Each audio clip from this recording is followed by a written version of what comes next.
Thanks to everyone coming in. Bob Schwartz Quartet is playing. We're starting at the top of the hour.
You're listening to the Robert Schwartz Quartet. It's part of Public Domain Day to 2021, happening on 2020. And I'm Jason Scott.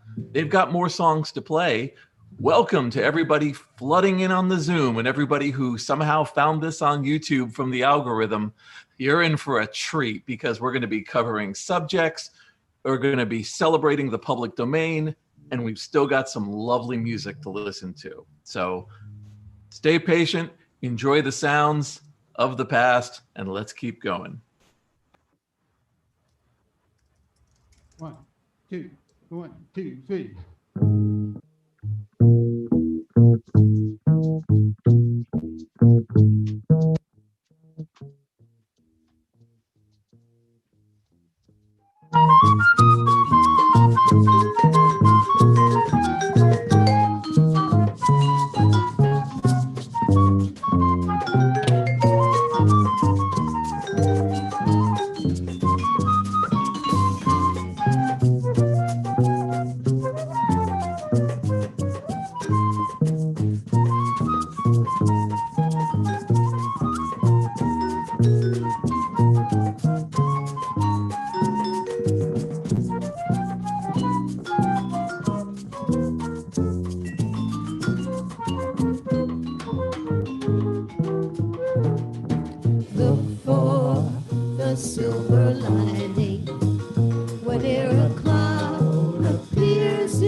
And you may have the last minute back.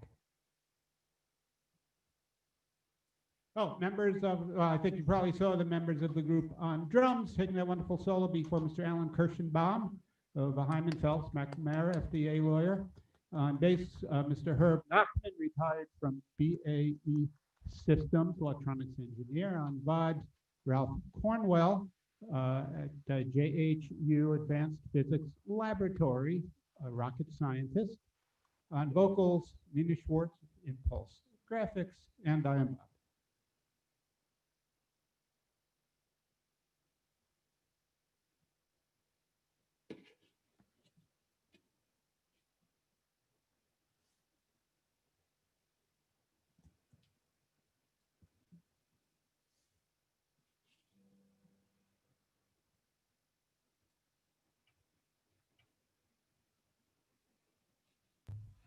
Why, hello, everybody. Hello to everybody who's in the Zoom, everybody who's on YouTube, everybody in the beautiful future out there years from now who find this recording and wonder what we were talking about. Well, we're talking about Public Domain Day, which starts on January 1st every year because works are entering the public domain. Works are finally coming into the common, and we are going to be enjoying them. And we, for a few years now that it started, have a wish to celebrate, to not just let it pass like some sort of legal deadline, but actually celebrate this wonderful thing. And we're going to have people speaking tonight from a variety of disciplines, and also people who will be performing and speaking about what they're up to. And my name's Jason Scott. I'm an archivist at the Internet Archive. And I want to thank the people who have put this together. This is a lot of work on the back end to bring everybody in to talk. We have the Internet Archive is a big part of this, but also the Center for the Study of the Public Domain, Creative Commons, SPARC, SPARC, and the Wikimedia Foundation. We're going to be having, again, a bunch of people on. We have a bunch of people in Zoom. We had over 1,000 people show an interest in this, and I think there's many more out there who will find out about us later. So before we start, though, I do want to make clear our code of conduct for this event. Please, we want our Public Domain Day celebration to be safe and an enjoyable event for everyone gathered. Please be kind to one another, keep your chat comments on topic, and keep your microphone on mute. So to start off the festivities tonight, we're going to hand it over to my boss, the founder of the Internet Archive and our head librarian, Brewster Kale. Brewster, are you there? Yes, thank you very much, Jason. And this is Public Domain Day. Yay! This is just a fabulous, wonderful, open day. This is the day that is I think it's the gold standard of openness. It's the public domain gives freedom to enjoy, freedom to share, freedom to fly. Public Domain Day is just not, you just can't really gripe about Public Domain Day. It's the gold standard of freedom. It's a no rights reserved. It's an all out there happening thing. So I'd say public domain and Public Domain Day is just a fabulous holiday that should be enshrined forever. Larry Lessig talked about the commons as sort of a metaphor for openness in the area. Rick Pralinger talks of national parks of information. But I'm not sure this property metaphor really actually is the right way to go, or real estate. If it is, maybe it's more open seas, or maybe the sky's the limit, or something like that. The idea of ideas and culture as property, and really within the metaphor of real estate, may really limit what our idea of the public sphere could be. That the public domain is us. It is what we're built out of. It's how we think and breathe. To paraphrase Bread and Puppet Theater, ideas are food. You can't eat it, but they feed you. Hurrah. Our public domain is free of regulations and free of monopoly control on those ideas. It means that you can go and do things with it, play with it, and not have to watch over your shoulder for lawyers. The United States government, to its credit, didn't want to monopolize its ideas, and they made all the works that were done by employees of the United States government public domain. And Tom Lehrer, the legendary songwriter and just fabulous all-around songwriter and singer, this year he put all of his song lyrics into the public domain. And he just sort of became a superstar in my in my world. Ben Franklin and sort of the founders, they said the copyright would last 14 years, renewable once. And all derivative works like translations or making it into a play were okay from day one. That's founders' copyright. How far we've come.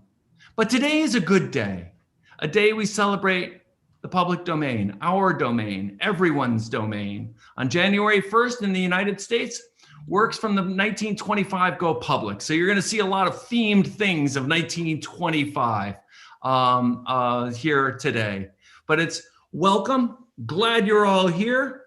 And I'd like to say to our friends and co-hosts at the Center for the Study of the Public Domain at Duke University, thank you very much for co-hosting this event. And they've made a video highlighting the works moving into the public domain on January 1st, 2021 in the United States.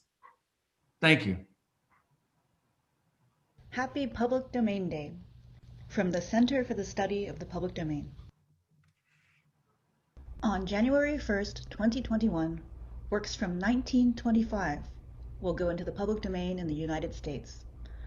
1925 brought us some incredible culture. Here are just a few of the works that we'll be celebrating in 2021. For more, visit our annual website.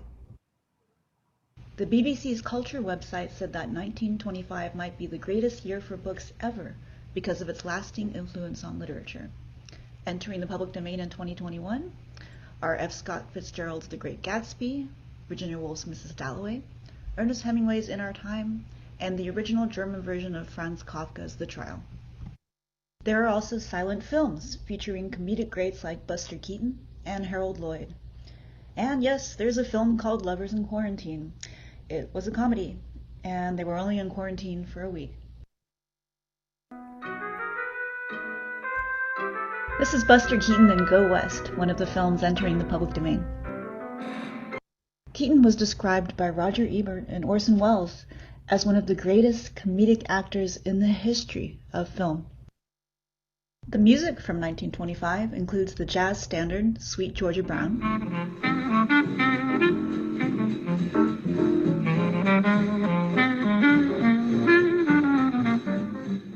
There is also a treasure trove of songs by amazing African-American artists, including Lovey Austin, W.C. Handy, Fats Waller, and Ma Rainey, who is featured in this year's movie, Ma Rainey's Black Bottom, showing the continued relevance of these works.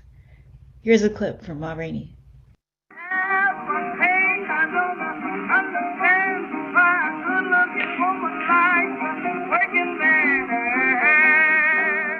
She's amazing.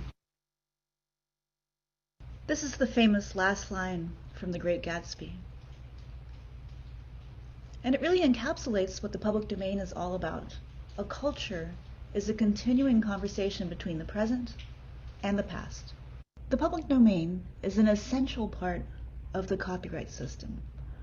Artists benefit from both the control afforded by copyright's exclusive rights and the freedom enabled by the public domain when copyrights expire. In 2021, artists of all kinds will be able to use works from 1925 without fear of a lawsuit. They could reimagine The Great Gatsby and add a more inclusive cast of characters, or set it in a different era, or write a prequel or a sequel. The public domain also enables access. Most works from 1925 have long been out of circulation, in danger of being lost to history.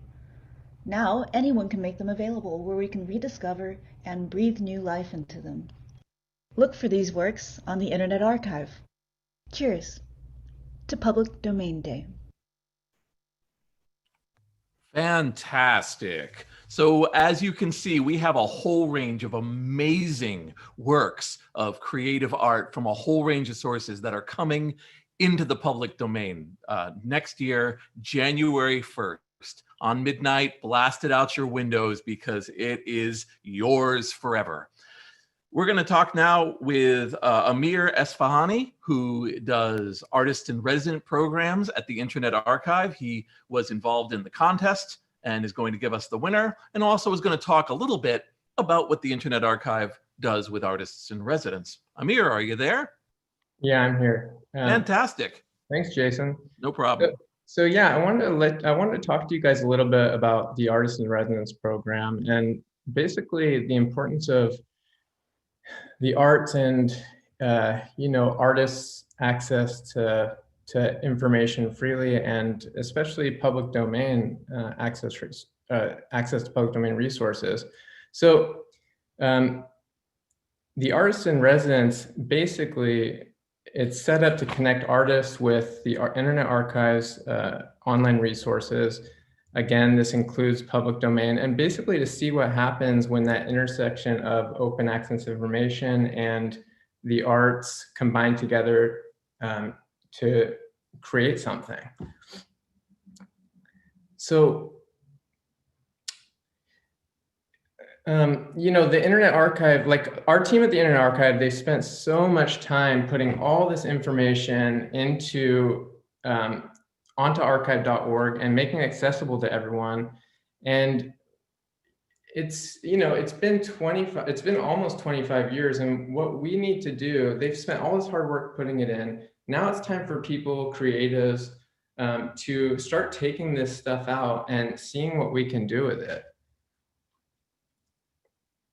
So the Artists in Residence at the Internet Archive, it's basically a one-year program where artists create a body of work using all these resources. And I'd like to show you a few of those artists. The first one is Jenny Odell. She was an artist in residence in 2017. And she's pretty popular right now for this book that she wrote called How to Do Nothing. I'm sure many of you have heard of it. What she did is she went through and she used our collections of 1980s Byte magazines, and she kind of recontextualized these surreal images into a body of work, which you can see one of them to the right here. Another artist that we worked with is Taravat Talapasan. She was an artist in residence in 2018.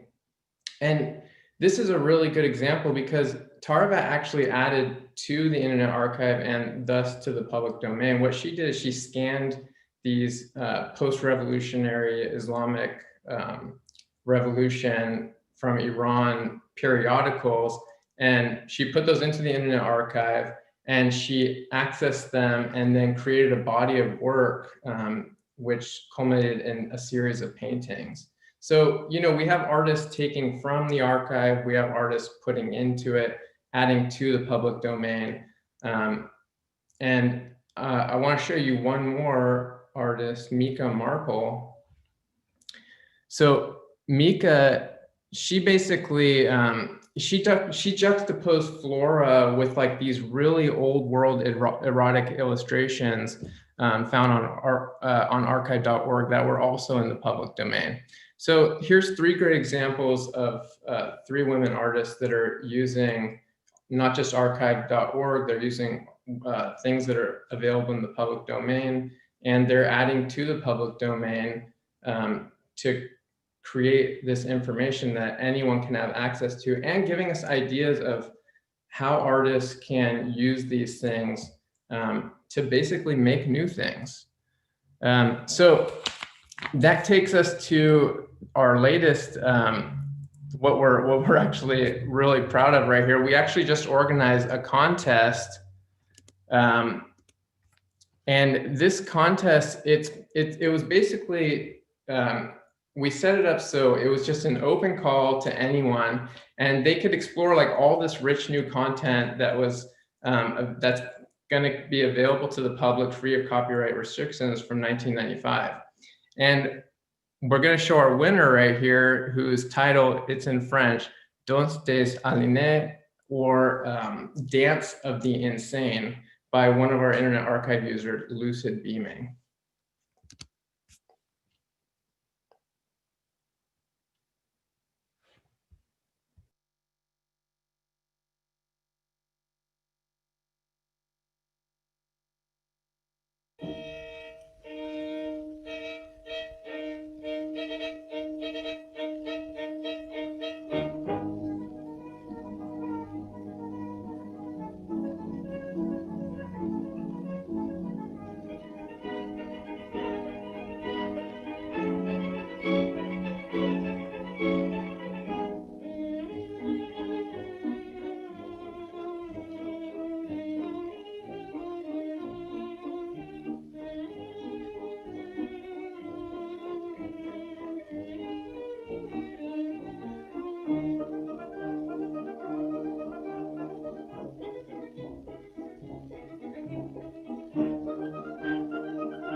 Awesome, awesome. Hey, Amir, anything else you need people to know about or have to say? Well, I mean, I just want to say that, that video is really beautiful, and things like that they're just not possible without, they're not going to be possible without open access information. And, all this stuff, great stuff that's going in the public domain, people can create things like that. So if you guys are interested, we're going to have a breakout room later. It's going to be called the screening room. That was our first place winner. So you can see the second place winner, the third place winner, and we have many honorable mentions. So we'll see you in there. Fantastic. Okay, I was looking through our run through. We were really concentrating on making sure that all the acts got in and everything was covered. But then it occurred to me, for even the participants and the people who are in, do you even know what Internet Archive is? Some people know us as the Wayback Machine. We're also archive.org. That's all you need.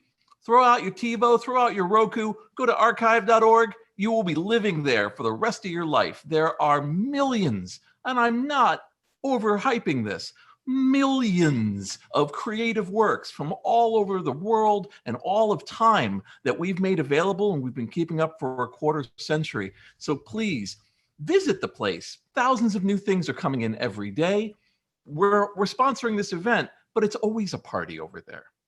Speaking of which, in terms of creative works, we're going to have something now from the Bob Schwartz Quartet, who opened up this event if you came in late. Bob has, he's premiering a new work, a medley drawn from the songs of 1925. Bob, are you ready? Do you want to talk about it? I see you're muted, which is going to be a major, there you go.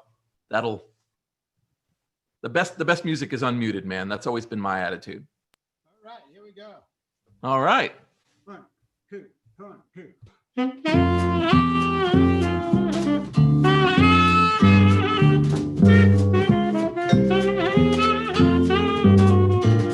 If you knew Susie like I know Susie, oh, oh, oh, what a girl.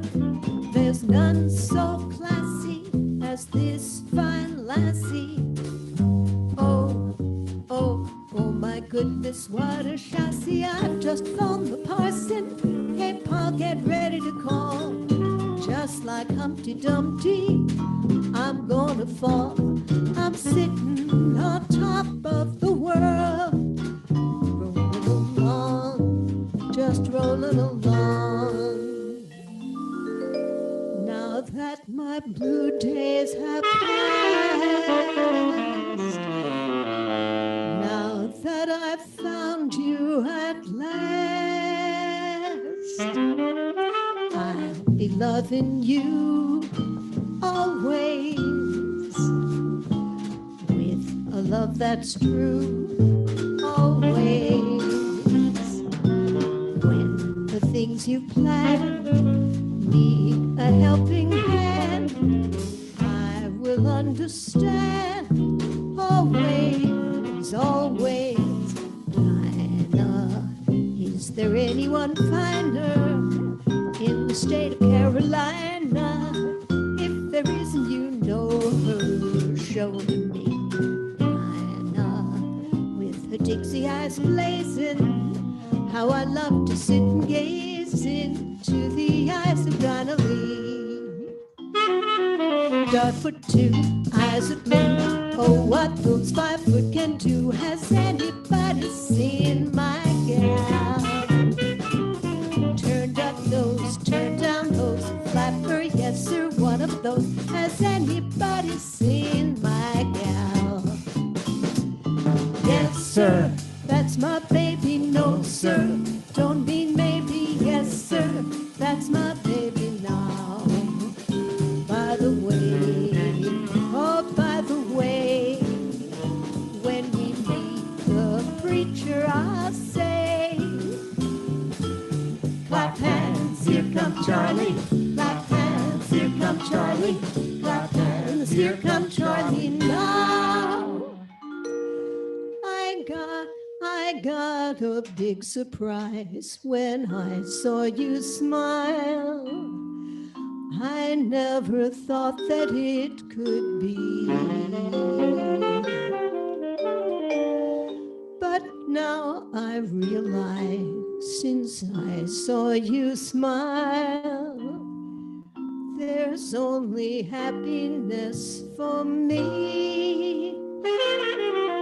Bye, bye, blue. Bye, bye, blue. Bells ring, birds sing, sun is shining, no more pining. Summer journeys to Niagara and to other places aggravate all our cares.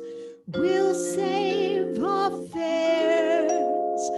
I've a cozy little spot in what is known as Old Manhattan. We'll settle down right here in town.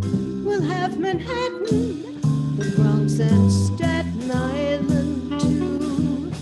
It's lovely going through the zoo.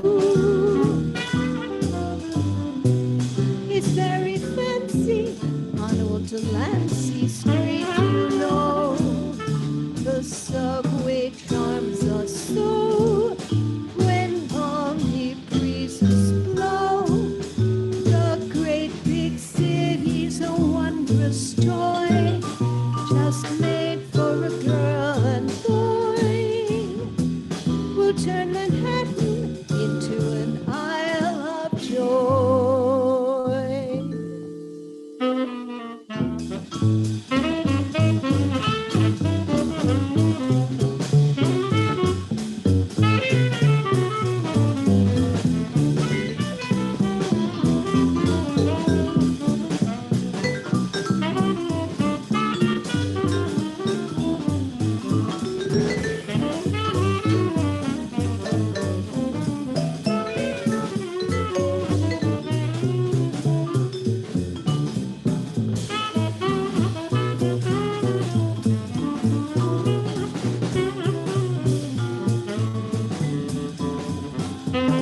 No gal maid has got a shade on sweet Georgia Brown. Since she came, why it's a shame how she cools 'em down. Fella, she can't get a fella she ain't met. Georgia claimed her, Georgia named her sweet Georgia Brown. I'm saying sweet Georgia Brown.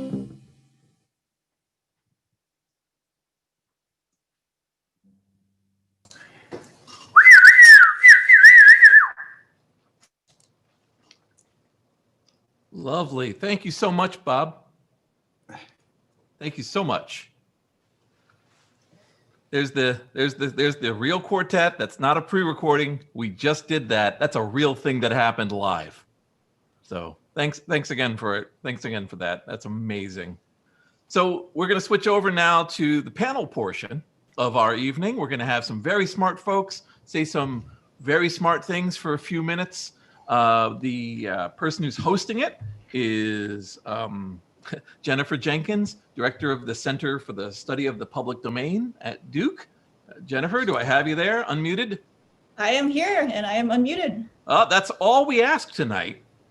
Quick shout out to our participants. We are at 250 participants right now and another bunch of dozens living on the YouTube link. So amazing to have all of you here on a Thursday to enjoy this. So let me give it over to you and let's get smart. Well, I don't know if I can promise that, but thanks so much, Jason. Thanks, Internet Archive. Thanks, Bob Schwartz Quartet. That was incredible. I wish I could sing like that. So I am absolutely delighted to be here with an exceptional group of panelists. We have had a lot of reasons to wish that 2020 is over, and we will be glad when it is. And one of those reasons is that on January 1st, 2021, a trove of works from 1925 will be entering the public domain. So this is a celebration of that moment. But even as we celebrate, we have to recognize that our copyright system has been beset with flaws and injustices throughout history. Marginalized communities and African-American artists in particular have been routinely excluded from the economic and reputational benefits of the system during the copyright term. So in this panel, we're going to both celebrate and offer a friendly edit to our celebration. What we envision is a balanced, equitable copyright system that benefits all creators during the copyright term, and then after a reasonable amount of time, allows our culture to be available to everyone, future creators, educators, historians, fans, after that term ends. So let me introduce our panelists. In the interest of time, I will be only introducing them by their professional titles, but in the chat, you will find a link to their fuller and extremely impressive bios. So please take a look at that to appreciate the smart people in the room, myself not included. So joining us today are two of the country's foremost experts on intellectual property rights and social justice. Kevin Green, the John J. Schumacher Chair Professor at Southwestern Law in Los Angeles, and Latif Mtima, Professor of Law at the Howard University School of Law and the founder and director of the Institute for Intellectual Property and Social Justice. We are also joined by three leaders of the open world: Heather Joseph, the Executive Director of the Scholarly Publishing and Academic Resources Coalition, otherwise known as SPARC. Katherine Stihler, CEO of Creative Commons, who's joining us from across the pond, very late at night. Thank you, Katherine. And another Katherine Maher, the CEO of the Wikimedia Foundation. Thank you to all of you for joining us for this discussion. So Katherine Maher, let me begin with you. Could you speak a little about the value of the public domain from your perspective as the CEO of the Wikimedia Foundation? Hi, yeah, and thank you so much for having me here today. Of course, at Wikimedia, we believe that a robust public domain is essential for the future of free knowledge. I think that we often think of the public domain works as artifacts of the past, old movies, paintings, and books. But the public domain is that and much more expansive. Today, it includes government works, 3D models of asteroids, imagery of weather patterns, and massive data sets, such as those we would use in a global pandemic to understand the world. Like public parks and free museums, the internet was built as a common resource on open standards with an ambition to connect people and to share information. And of course, Wikipedia is dedicated to this idea of the public commons. We believe that every human should be able to share in the sum of all knowledge. We see the power of knowledge to shape the world that we live in for the better, whether that's combating climate change or building a more equitable society. And the public domain is the public's part of a deal that we make with creators when they're awarded copyright. Creators get to exploit their work for a limited period of time, but eventually the public also gets to use them. And this is meant to acknowledge that everything builds on everything else, which is the fundamental to the principle of Wikipedia, where every edit builds on the one that came before. Of course, over time, as you've heard, the term of copyright is extended to a period so long, it feels like a near permanent enclosure. And it was so in this context that open licensing and the public domain dedications become so necessary in order to unlock works immediately for everyone to use. And we all benefit when work enters the public domain and when people choose to dedicate things to the common good, whether it's art or research or data. When these works become available for public access and use, everyone can participate in culture and knowledge. And we can begin to address some of the vast inequities that you reference, those faced by creators of color who are often marginalized without access to the protections of copyright. We can deepen our understanding, for example, of the threats ahead of us, such as climate change, through satellite imagery and those data sets that I mentioned, which are in the public domain. So we can start to center climate justice for addressing the most vulnerable populations. We can make knowledge more equitably available, and we can make our world more equitable through knowledge. Every year, Wikimedia joins with other institutions to celebrate the Commons on Public Domain Day. We're excited to be here today. It's especially meaningful for us as it's our own birthday in January, and we're going to be turning 20. So now more than ever, we believe it is critical to advocate for a strong public domain in order to set knowledge free. And I am delighted to be here with you all. Thank you, Katherine. That was amazing. And that was a great reminder that the public domain is about all of these artistic works, but it's about so much more, the data, the government works. And thank you so much from someone who is an avid consumer of the products of the Wikimedia Foundation. Thank you so much for your work and for those comments.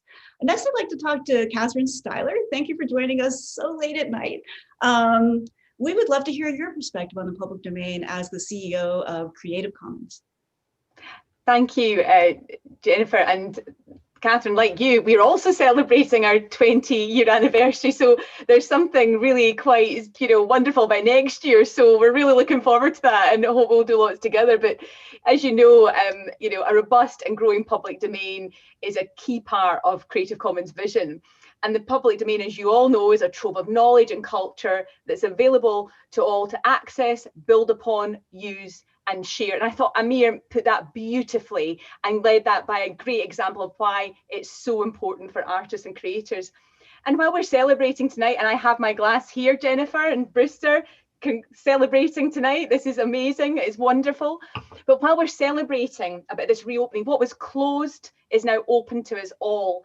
You know, we have to remember that, you know, we still have to fight the good fight, and we as a community must keep a close watch and push back against misguided proposals to extend copyright in ways that lock up our shared cultural heritage.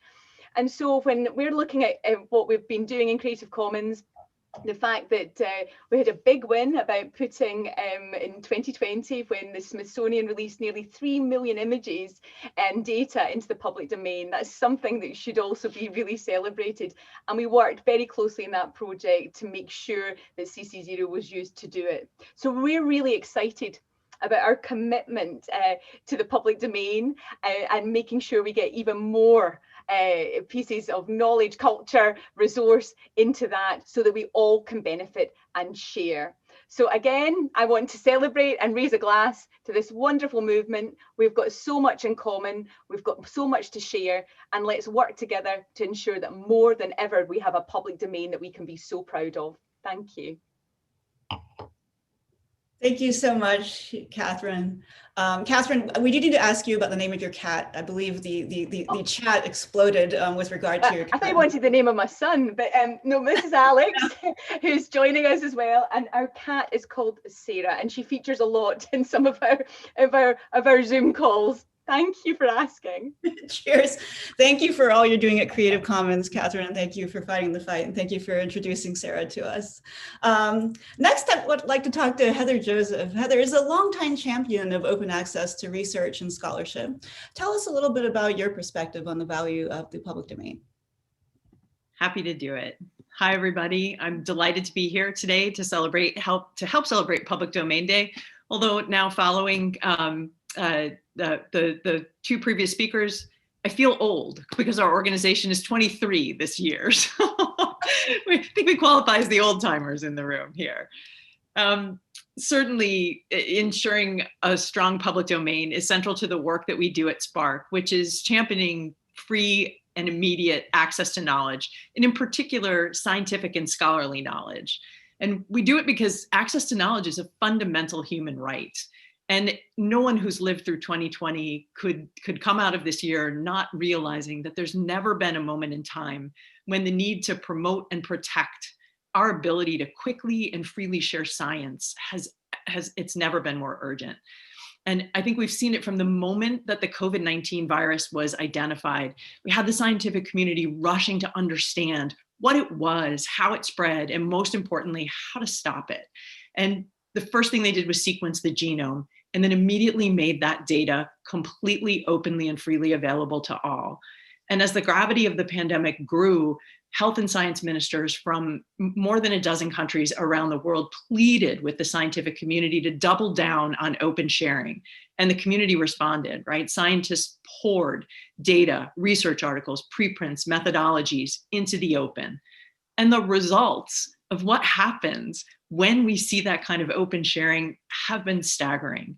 We're witnessing the fastest development of a vaccine in human history. And new treatments and therapies are coming online faster than I think any of us ever thought possible. And this really has only been empowered by the power of openly sharing knowledge. We need to see that made the default. It needs to be fully enshrined into law. We shouldn't have to only openly share when we break glass in the event of an emergency. And of course, the public domain was designed to empower everyone, regardless of who we are, where we live, what our economic or political status is, to access and use knowledge and all of its building blocks, from data to facts, from ideas to theories to scientific principles. And for all of the darkness of 2020, and there's certainly been plenty, witnessing this amazing progress powered by openness provided some really welcome light.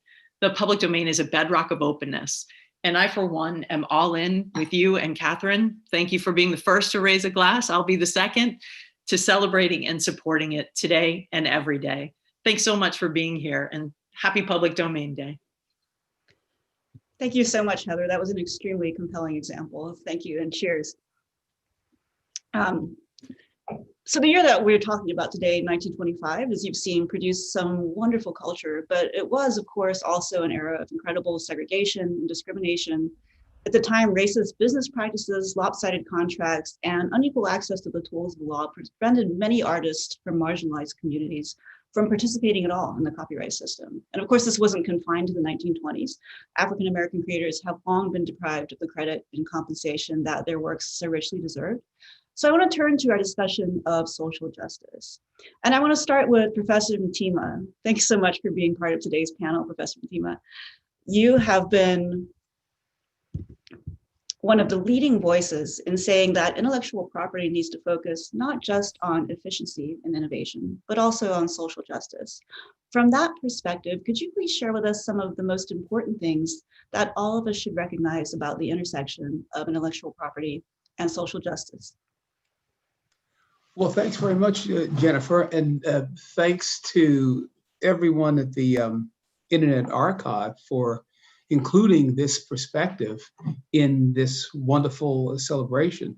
I think that, one of the cornerstones of the social justice perspective of intellectual property law, including copyright, is that in order for the intellectual property system, for copyright to work properly, to do what it's supposed to do, it has to adhere to social justice obligations, principles of equitable access, inclusion, and empowerment for everyone.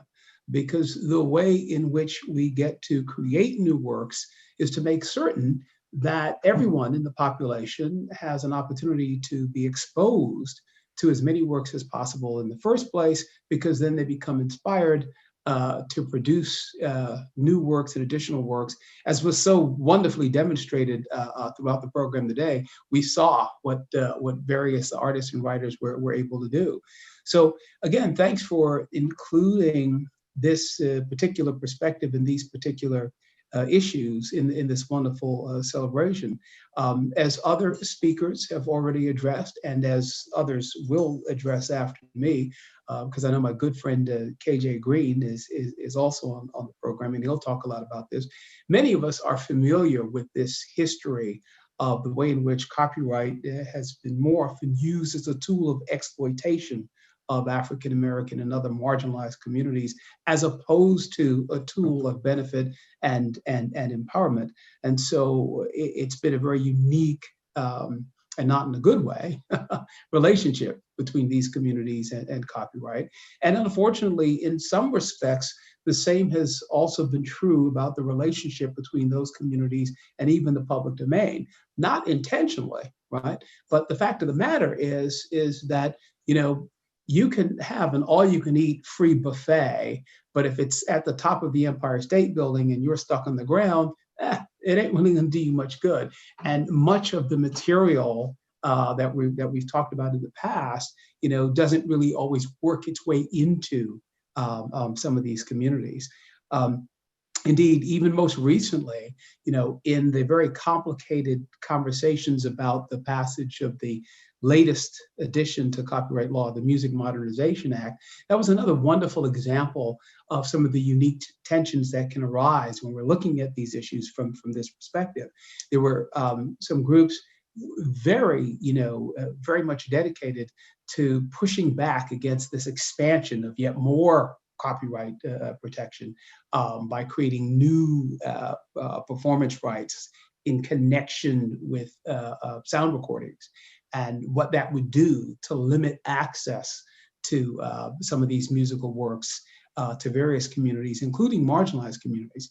But of course, one of the things that we had to point out in terms of the social justice perspective of this entire issue was that, yes, but many of the performing artists who were involved in the creation of these works in the first place, well, they never received the benefit of the copyright bargain, right? And so what we have to do is we have to be mindful of these unique circumstances and this unfortunate history in making certain that copyright, including the very important mechanism of the public domain, works the way that it is supposed to work and does so for everyone. But this brings us to this celebration, and I think that this celebration reflects a very important and positive inflection point in what I like to think of as the social justice trajectory of copyright. You know, in addition to the wonderful progress that we have made in connection with civil rights and social justice in our society in the intervening decades since 1925 and beyond, we've also had the wonderful advance of digital information technology and the internet. And what this means, of course, is that now we finally do have the means to make the rich harvest that is the public domain actually available to everyone, right? Including those who have been kept on the sidelines in the past. But of course, in order to do this, we have to make a broad societal investment in two things. One, digitizing. All of that is available in the public domain so that it is put in a format that everyone can have access to it. And then two, making the investment to once and for all conquer the digital divide, right? In other words, to make certain that all this stuff isn't just made available on the top floor of the Empire State Building, but that everybody, right, down in the street, that everybody has access to it. And by making that investment, we're not talking about just access to the internet. We're talking about putting in the resources such that these communities can also develop digital literacy and digital fluency so they can really navigate themselves around this wonderful new asset and resource that will become available to them. And so we need this broad societal commitment, not just governmental, but foundations and, of course, individuals of great means. We always love to have you come and bring your contributions to the table. And once we're able to achieve that, then where we're going to be is we're finally going to be able to see the full potential and benefit of the public domain as it was intended to function in our society. And we'll be able to implement the fundamental precepts and principles of the intellectual property social justice perspective of a copyright. In short, we're going to be able to provide equitable access to this resource for everyone, allow equitable inclusion of these and other communities, right, in this wonderful enterprise that will facilitate self-empowerment, both individually and of these communities through access and utilization of this wonderful corpus of creative material. And so with that, I would just like to say, you know, thanks once again for including the social justice perspective of copyright in this wonderful celebration. And now that I've done my work, I'm going to join the party because I've got a cool hat as well. And so with that, take it away. Back to you, Jennifer. Thank you so much. Thank you so much for bringing the social justice perspective to bear on these issues. And I could not agree more. 8 cheers to conquering the digital divide. You're absolutely right. Thank you so much. That was very powerful. Let's turn to your friend and colleague, Professor KJ Green, or Kevin Green. I'm a huge fan of Professor Green's work. My students, me, my colleagues have been consuming it for years. Professor Green has garnered national and international recognition for his pioneering work on African-American music, near and dear to my heart, and copyright law. I understand, Professor Green, that you have written your remarks in poetic form. So with that, let me turn over the mic to you. Thank you, Professor Jenkins. So honored to be here with you and to be with all these powerful women running these corporations and foundations. Is just unbelievable. And also my good friend Lateef. And I want to thank Chris and Internet Archive for inviting me. And as Lateef said, including this perspective. So given that it was 3 minutes, I don't want to go over it. And so I wrote a poem. Want to hear it? It's called An Ode to the Public Domain. I just wrote it last night. So if it's a little raggedy, don't be too me. An Ode to the Public Domain by KJ Green, copyright 2020. The public domain is a mythical place where restrictions of copyright are magically erased. Marvelous, remarkable, a wonderful thing. But lurking beneath are troubling questions of race. The public domain is so messily constructed that blues and jazz artists too often found their works obscenely obstructed. To begin with, copyright law does not smile on things Black folk create through improvisation and style. For Black creators, the disparities of what's in and what's out seem perniciously persistent wholly throughout. You see, dear 17 USC, not everyone's equal when it comes to resources. Some are like riders deprived of their horses. Blues artists, for example, often neither could read or write. This left them vulnerable to all kinds of copyright spite.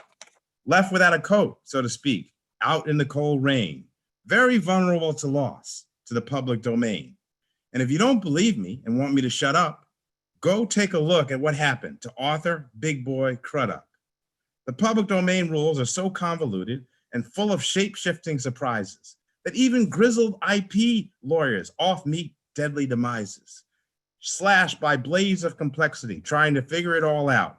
10 hours on Lexus and still full of doubt. Grasping for clarity, a slippery trout. Is this work protected? Is it in? Is it out? If solving public domain rules can make pinstripe lawyers at Foxwelter, what hope could there be for the old blues women and blues men fresh from Mississippi's Delta?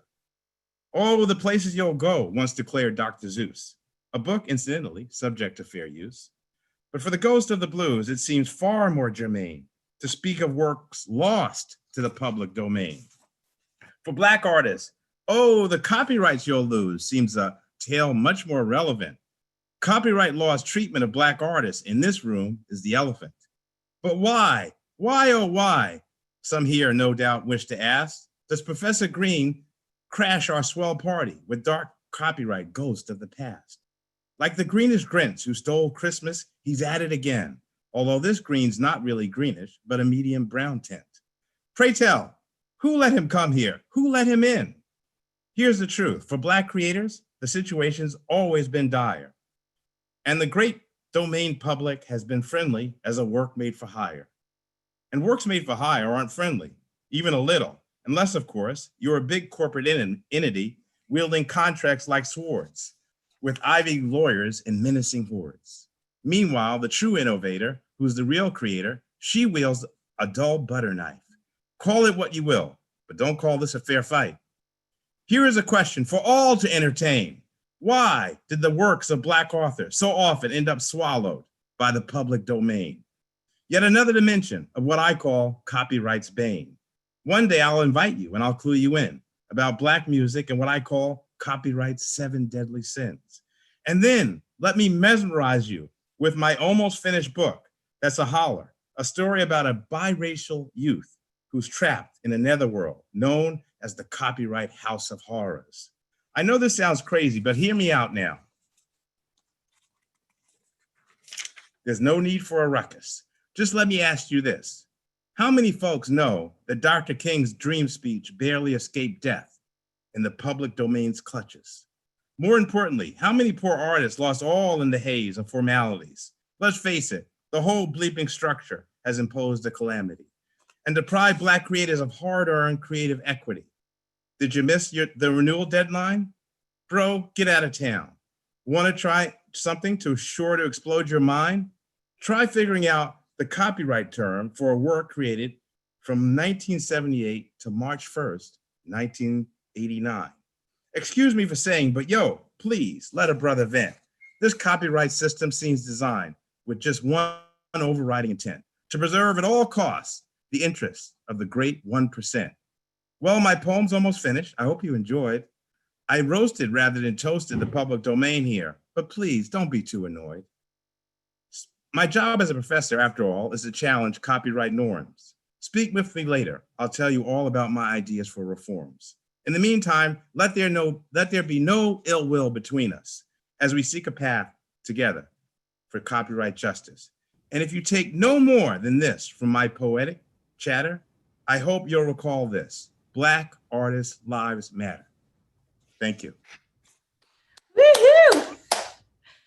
Thank you so much, Professor Green, for so very powerfully setting the scene. I really could not wait for the opportunity to set us all straight. That was, you really wrote that last night? That's amazing. Better at rhyming than I am. That was the first time I've heard that rendered in verse, and I don't have anything that rhymes with verse. That was incredible. Thank you so much. Thanks to all of my panelists, powerful women, warriors for social justice. That was an incredible discussion. Thanks to all of you. That was wonderful. Now I believe I have the opportunity to turn it over to a mixologist. Am I right? Is it time for cocktails? Yeah, it is. But I do want to say to all the people who are listening, especially now and later, we love the idea of being the thread that you pull to discover what's on the other end. So if you look for it both in the saved video when we put it up and otherwise, you will find the names of all the people who participated tonight. Because if the 3-minute introduction to their thoughts got you excited, there'll be ways to get over to them and learn more about what they have to say. We've got Mr. Courtney here. In fact, I want to say to the audience right now that we've gotten to the audience participation portion of the evening. It's time to rummage through your liquor cabinet, look through your refrigerator. You need to go find yourself a drink because we will be giving a toast. But to give the toast, we need a drink, and we would like to have a drink from 1925 or before. And there's only a couple drinks mentioned in The Great Gatsby, but this is one of them. So please welcome lawyer, librarian, and mixologist, Kyle K. Courtney. Thank you, Jason. Can you hear me all right? You sound lovely. All right, excellent. Thank you, Jason, my style guru. As Jason mentioned here, we're going to continue celebrating the public domain by mixing one of the two drinks mentioned in that 1925 classic, The Great Gatsby. The book is entering the public domain on January 1st, 2000. I almost said 1999. Good Lord, 2021. The drink is called the Gin Ricky. So first, you start out with a lime, right? You cut the lime in half and squeeze the lime juice directly into the glass. Now, I squeezed one myself earlier so that I wouldn't get lime juice all over my keyboard here. So there is our fresh lime juice. And the interesting thing is, nowadays, a lot of people would discard the peel. But during Prohibition, they actually added the peel to the drink because it adds a little depth and zestiness. The next thing they would do is add the gin.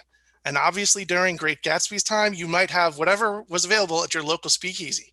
I'd like to note that Leila Bailey, policy counsel at Inner Archive, she recommends Hendrick's gin. But in order to celebrate the Irish heritage of F. Scott Fitzgerald, the author of The Great Gatsby, I have selected Gunpowder Irish Gin, which I will be using here. So you pour about 2 ounces into the glass. So let's add that in there right now. All right. And the next part is to add ice. Generally, they had lump ice during Prohibition, which was a chunk of ice made by cracking apart an ice block. And since it's freezing cold here today in Boston, and nature brought us a foot of snow and ice to celebrate the public domain, I just reached outside my door and harnessed some ice from my front porch, which is an ice block now. And we added some ice right there. It's very critical that you have the ice. Next, you add the sparkle. Soda water is very common, I must admit, but maybe try sparkling mineral water. That adds sparkling mineral goodness that works with the lime and the gin. This is a reverse James Bond cocktail. So this is stirred, not shaken. So you have to make sure to stir the ingredients so that you get the mix of the sparkling water and the lime and the gin for that true Gin Ricky flavor. Now, for those interested in copyright, like me, note that basic recipes are generally not copyrightable and therefore are already in the public domain. Bonus. So finally, you add your Gatsby hat and you prepare to toast the public domain. That is a Gin Ricky from The Great Gatsby. I will turn it back over now, I believe, to our official toast from Martin Kalfatovic. Thank you very much.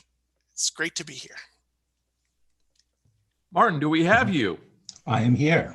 Fantastic. Martin will be giving our toast. So hold up your drinks virtually and drink them realistically.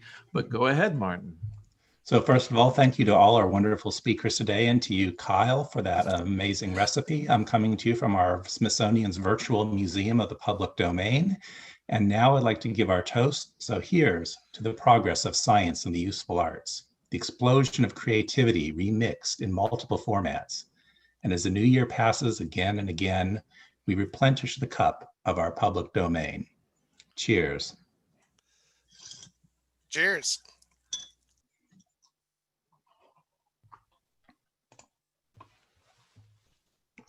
Fantastic. Hey, everyone. So we're starting to head towards the end of the evening. We still have a little surprise or two for you, but as we wind things down, I do want to take it back to Brewster Kahle of the Internet Archive, who has some final thoughts about the public domain, about creativity, and just anything else he can think of right now tonight. So, hey there, Brewster. Remember to unmute. Why openness? We've heard a lot of good ideas on this. It's a method to get to somewhat a little more equitable, social justice. You need openness to be able to fight a pandemic. We just can't afford all of those restrictions and monopolies and uncalculable trying to figure out what's available and not. We needed to be able to build an encyclopedia of all, for all, by all.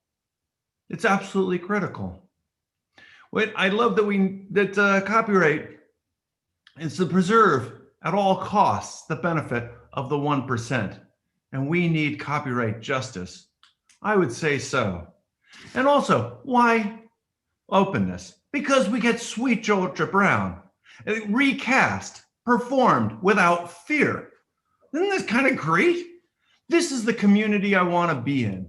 Openness makes for fun groups, able to go and share, do wonderful things together, build on it, and share for the world. Openness is the gold standard of the public domain. Long live the public domain and the community that supports it. Here's to you. All right, thank you. Hey, everybody. So here's what we're doing for you, okay? If you've only been going to Zoom meetings because they have the meeting and then it breaks out, Zoom has figured out that since the entire planet is using Zoom right now, they want to have conference-like things. And if this was a party that was sitting in a real building, stuff would happen now. We'd say it's the end of the evening, but actually some people would be playing music, folks would be out in the hallway talking to folks about like what we just learned about, everything else. So what we're going to do is we're going to do virtual breakout rooms here at this party. So if you want to keep it going, here's how it goes. We're going to have a salon, which is a Q&A with Professor Green, who was the last speaker in our panel. We're going to have a screening room with Amir, where you're going to be able to see the other entries in the contest. And of course, if you stay in the main room right here, the Bob Schwartz Quartet is going to give us even more music. So we're going to open it up. But if you're on Zoom, if you're on the latest version of Zoom, you're going to see this pop up and it lets you join a breakout room when we make them available. If you're on an older version of Zoom and you don't quite see it, you can navigate to the breakout room button that's in the bottom and you'll be able to find these 3 breakout rooms. And if you're on something even older than that, or everything confuses you, or you've had quite a bit much during the toast, just stay where you are, the music's coming. So again, thanks so much to everybody who has been a part of this, for everyone who did the planning meetings, for finding the right names and the voices, and everybody who believes in this, and thanks to everyone who has helped fight over the years for us to have a vibrant public domain come back and be a part of our lives. And thanks again to the Internet Archive for ensuring that my rent check clears. So again, stay around for the salon. Thanks to everybody, and enjoy the day and enjoy next year.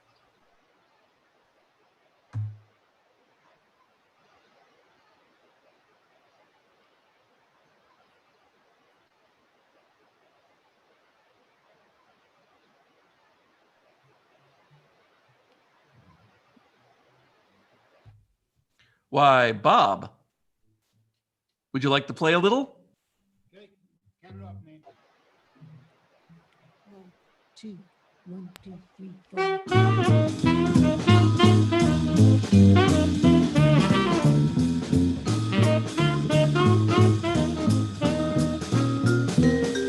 You smiled when we parted. It hurt me somehow. I thought there was nothing worthwhile. The tables are turning and you're sorry now. While I am just learning to smile. Who's sorry now? Who's sorry now? Whose heart is aching for breaking each vow? Who's sad and blue? Who's crying too? Just like I cried over you. Right to the end, just like a friend. I tried to warn you somehow. You had your way, and now you must pay. I'm glad that you're sorry now. Sorry now. Who's sorry now? Whose heart is aching for breaking each vow? Yes, who's sad and blue, and who's crying too? Just like I cried over you. Right till the end, just like a friend. I tried to warn you somehow. You had your way, and now you must pay. I'm glad that you're sorry now.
Who's sorry now? Who's sorry now? Whose heart is aching for breaking each vow?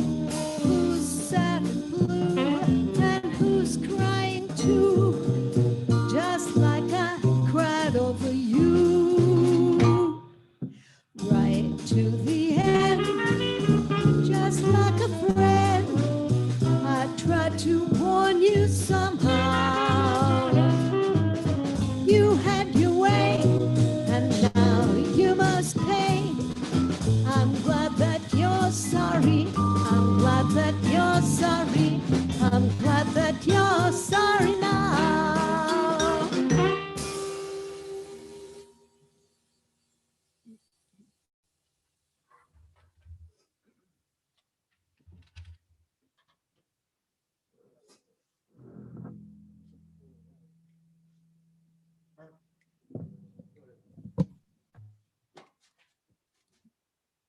1, 2, 1, 2, 3, 4.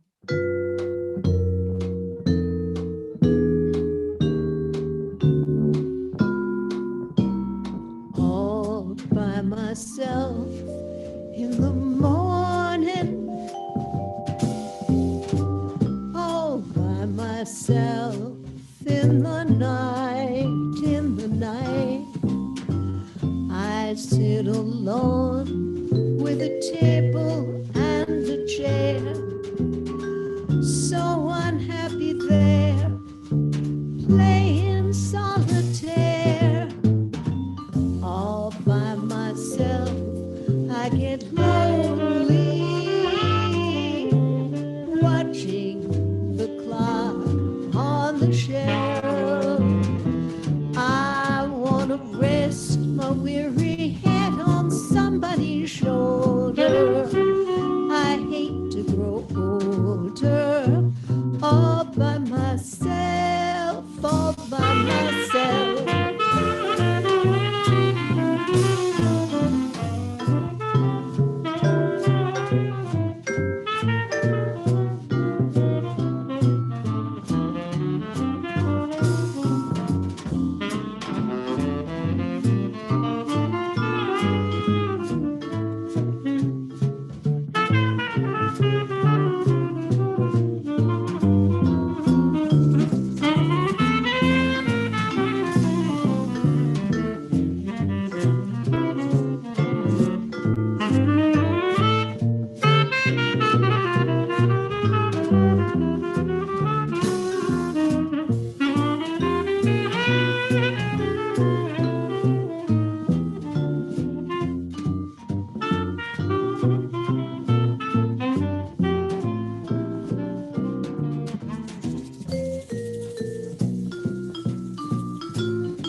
In the morning and all by myself at night, I sit alone with the table and chair, so unhappy there, playing solitaire and cheating all by myself. I get lonely just watching the clock on the shelf. I want to rest my weary head on somebody's shoulder. I don't want to grow older all by myself. I want to rest my weary head on somebody's shoulder. I hate to grow older all by myself.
Alan Kirschenbaum on the drums, Ralph Cornwell on the vibes, Herb Nachman on the bass, Nina Schwartz on the vocals, and I am Bob.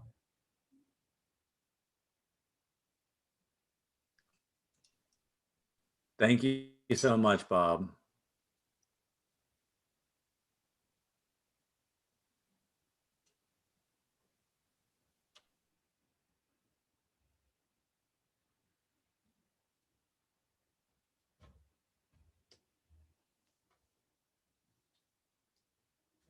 That's 15 minutes. If you want us to play more, we will. Hey, if there's still 41 people here in the room. If you've got time, we can make it happen. Little Chico.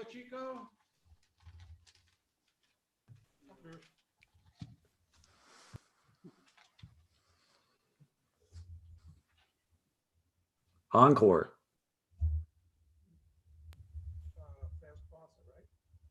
For the people who are listening, that the person talking right now, that's Chris Freeland. He helped put this thing together. He worked really, really, really hard on it, and his voice never went by once. And so thanks, Chris.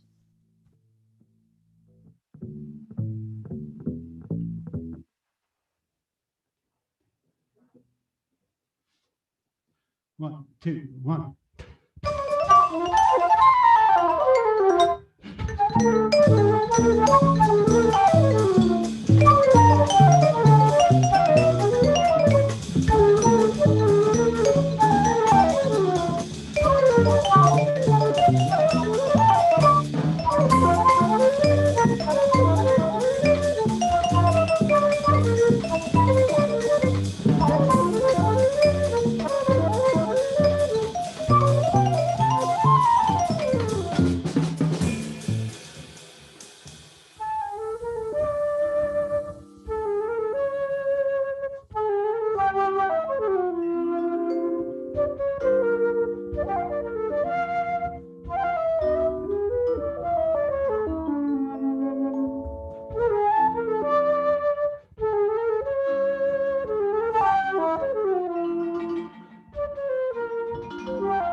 One, two.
Chico Chico no Fubo, public domain, Sakino Abreu, 1917, I think.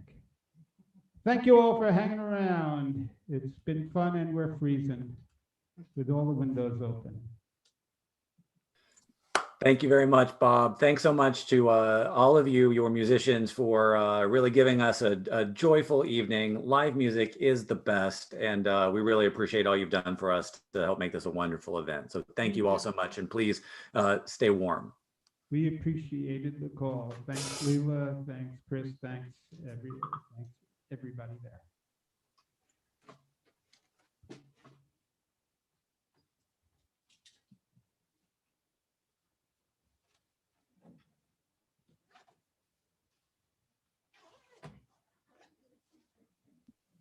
I love everyone saying that this just would not be possible for so many people if we weren't doing this virtually. Like, this just opened so many doors and made it so accessible to so many people.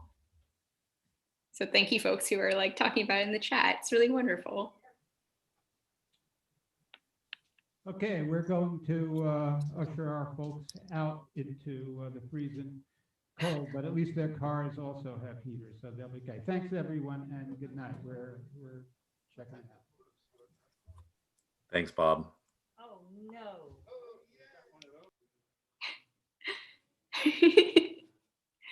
If anyone else that's in this channel want to go explore the other breakout rooms, you're more than welcome to. If you have any trouble getting there, just message me and I can assign you to one of them. And to our to the people who are watching on YouTube, we still have a good number of people who are doing that. We will be stopping the stream because our main show with the Bob Schwartz Quartet has come to a close. So this will bring to a close our live stream. Thank you all for joining in with us tonight, and we'll be. If you're interested, check back at blog.archive.org tomorrow for some highlights and links to the